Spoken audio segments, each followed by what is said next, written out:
Ayan na nga po, no. Ayan. So, kitang-kita na po natin. Grabe naman yan, ha.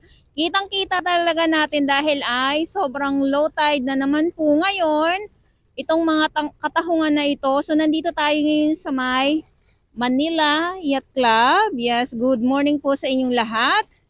At ngayon ay October 18, 2023. Ayan naman po yung mga ibon ngayon. So, nagdadagitan na naman sila dyan. So, mga alamang po yan. Grabe, sobrang dami ng alamang. Nung nakaraang weeks, nakuhanan din po natin. Pasensya po kung medyo madilim ang ating kuha. Gawa ng madilim din po ang kalangitan.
Yes, good morning sa inyo lahat. Manila Bay, Manila Yacht Club po tayo at ang ating DPS Mandaragat.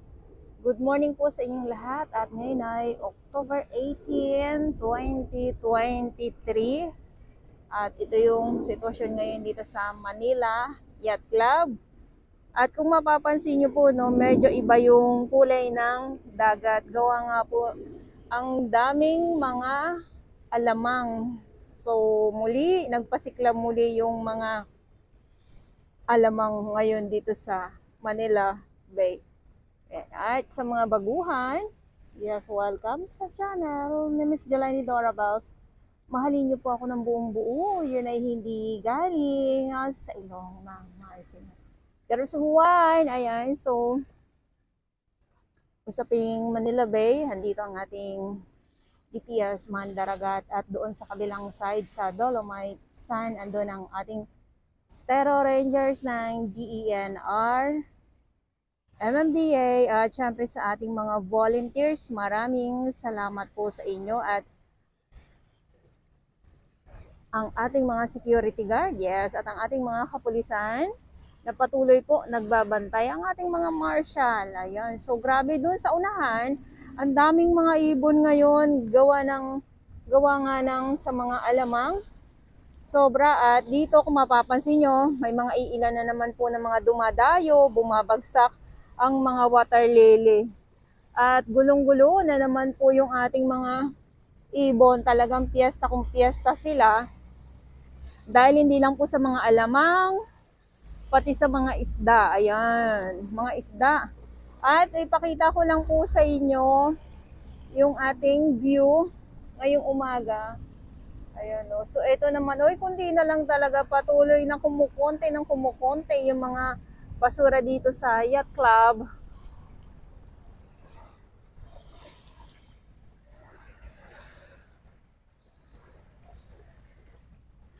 At, ayan, so lakad tayo dito sa kabilang side. Silip muna tayo para naman po makita ninyo. So, talaga namang nalusaw po yung mga, yung mga tambak na mga basura dito ng mga nakaraang weeks. So, ayan o. So, ano na lang to, tinga-tinga na lang ito. So, dahil ay low tide. Low tide po. At medyo nakikita natin yung mga tambak na mga tahong na mga maliliit dito na kumakapit lang din sa mga kabatuhan.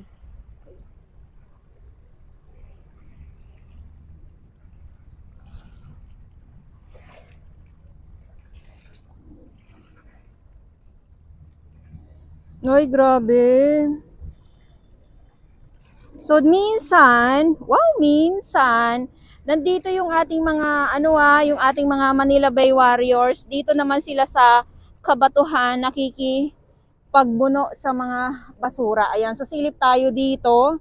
Tingnan muna natin dito yung mga taho nga po. Yan, oops.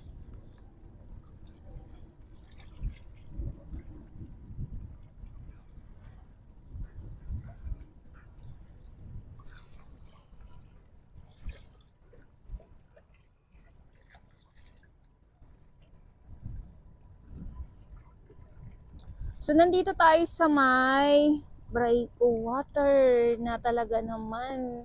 Grabe naman yung mga tahong dito. Ayan o, grabe yung mga tahong at kung mapapansin nyo, may mga iilan na mga basura. At saka, syempre, isa na din, maalon.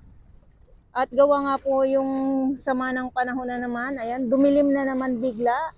Dumilim na naman ang kalangitan. At silip tayo dito sa mga etong mga tahong na ito, pakita ko lang po sa inyo ng malapitan. Ayan, so sana hindi ako madulas. Charis. Silip-silip lang muna tayo. Ay, nakapayong pa ako kahit na madilim. Siyempre, ready na yung payong ko. Kung sakaling umulan, handang-handa na po ako. Ayan. Kailangan lagi tayong handa. Ang daming mga maliliit din na mga ang dami ding mga maliliit na mga alamang syempre maliliit. Maliliit na mga isda. Ayan, pakita ko lang po sa inyo.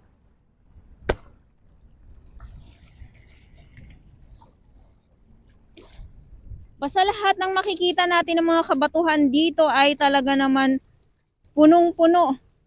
Umaapaw ang mga tahong. So, bawat ikot ko po ng aking camera, mahahagip talaga sila. Dahil nga po sa sobrang dami. Sa sobrang dami ng mga tahong na ito at isa na din, ulitin ko lang po isa na din po ay sobrang low tide. Sobrang low tide po. So, ito yung view. Ayan, kasi baka mamaya hindi kayo maniwala na Manila Bay ito. Nasa Manila Yacht Club po tayo. Grabe So, hindi ko lang alam yan so sa ating mga viewers. Hindi ko lang alam kung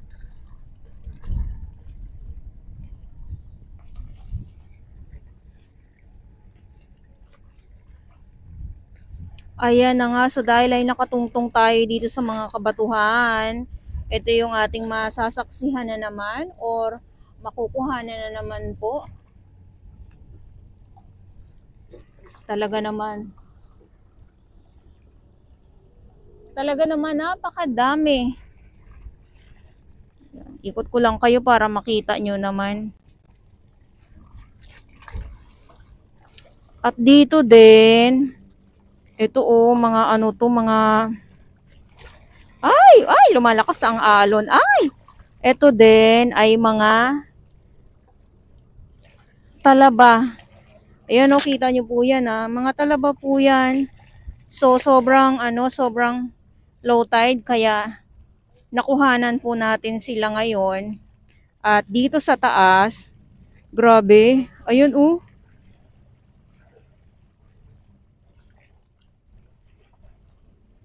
Ayan oh.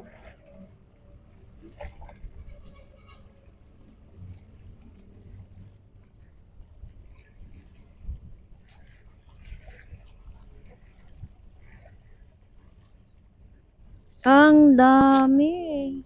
Sobrang dami ano.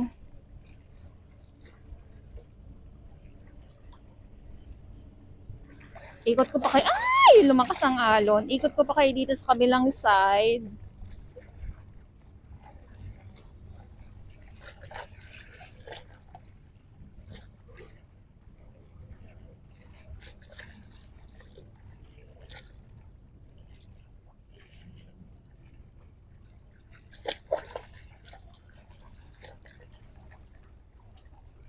Umaano na siya. Hindi na nagiging ano yung alon.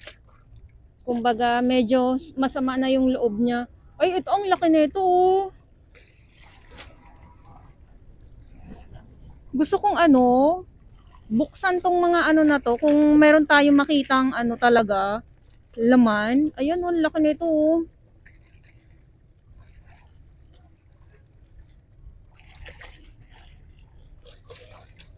Hanggang dito pa yan. Ayan, so ulitin ko lang po no. Dahil nga po sobrang low tide, nakukuhanan ko na naman po itong mga talaba,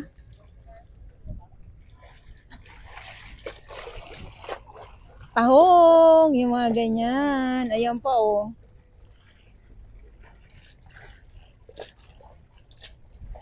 Nakakatuwa lang.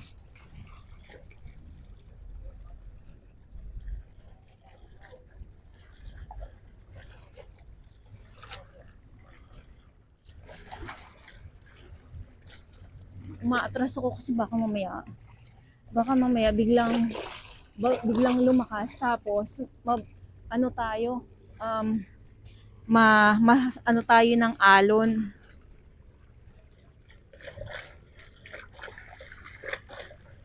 O diba, naririnig nyo ba yan?